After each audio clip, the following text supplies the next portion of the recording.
한국에서 영웅이라고 누구도 부정할 수 없는 인물이 두 명 있습니다. 한 명은 세종대왕이고 다른 한 명은 이순신입니다. 이순신은 장군입니다. 태평성대에는 빛을 발하지 않았을 것이라는 거죠.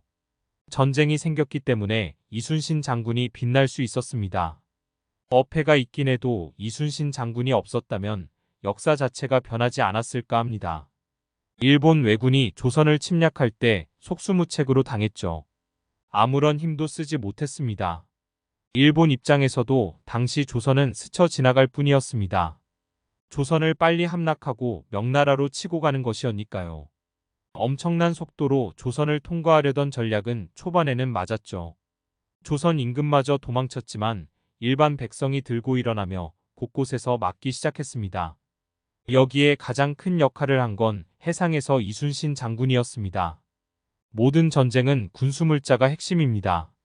아무리 뛰어난 군인이 있어도 물자 지원이 없으면 버티지 못합니다. 이순신 장군이 그렇게 해상을 완벽히 틀어막자 일본은 주춤하며 더 이상 나가지 못하게 됩니다.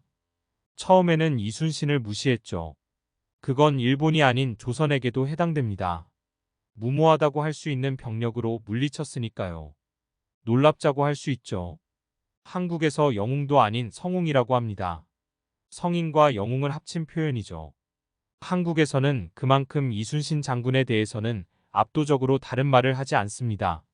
상대적으로 이순신 장군이 한국에서 국민들 마음속에 있는 것에 비해서 작품은 많지 않습니다. 워낙 강력해서 거꾸로 볼 때 함부로 작품을 만들기 힘들지 않았나 합니다. 이런 상황에서 김한민 감독이 명량을 만들었을 때 역대 한국 영화 순위에서 1위를 했죠. 700만 명이 관람했으니 전 국민이 거의 다 봤다고 해도 과언이 아닙니다. 이후에 오래도록 이순신 장군 다음 이야기가 나오지 않았습니다. 탐난다고 하면 엄청나게 탐나는 작품이죠.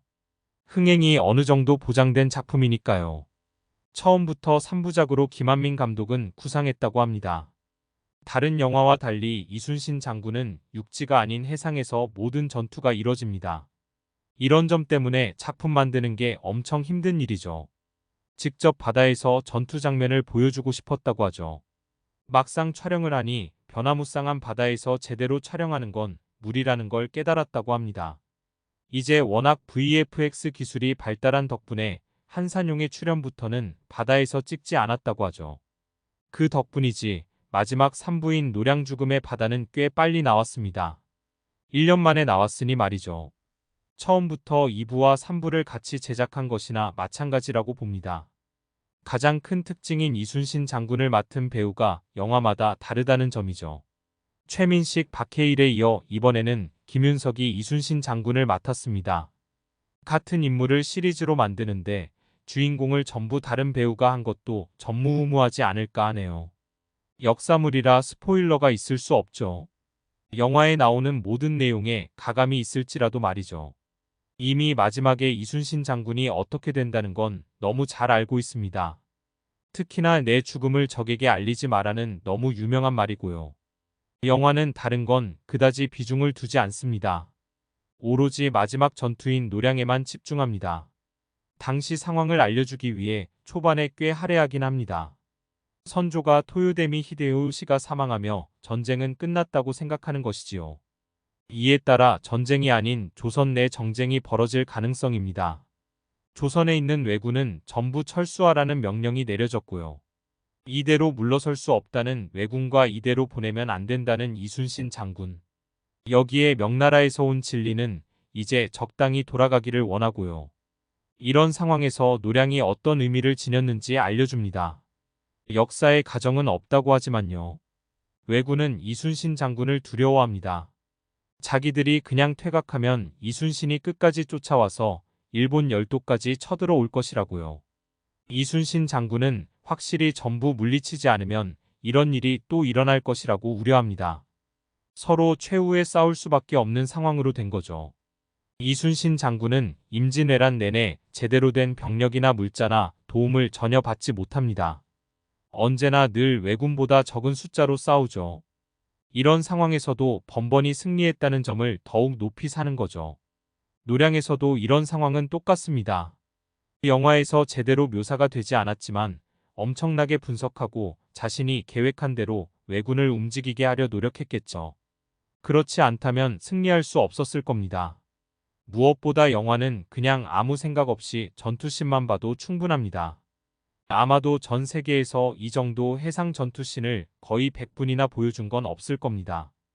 해상 전투 자체가 거의 없고요.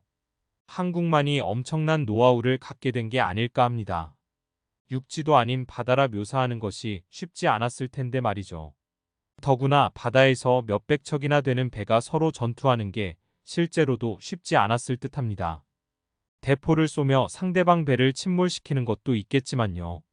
그보다는 서로 상대방 배에 들어가 육박전을 벌이는 게 훨씬 많았을 수도 있습니다.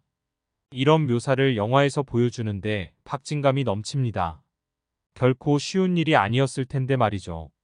외국인이 어떤 관점을 볼지 몰라도 해상 전투씬만으로도 충분히 관람할 듯합니다. 배와 배가 서로 부딪히는 씬도 강렬하고요. 거북선이 등장하는 것도 놀랍습니다. 어릴 때는 오로지 거북선으로 전부 때려잡은지 알았거든요. 그렇진 않더라고요. 이번 노량죽음의 바다에서도 거북선은 중요한 역할을 할 뿐이죠. 마지막 이순신 장군에게 벌어진 사건과 묘사는 살짝 과장된 감정을 강요하긴 해도 나쁘진 않더라고요. 만약에 이순신 장군이 살아 끝까지 왜군을 쫓아 일본까지 갔다면 어떨지 궁금하더라고요. 이순신 장군 죽음에는 여러 설도 있지만요. 152분이 길다고 느끼지 않은 영화였습니다.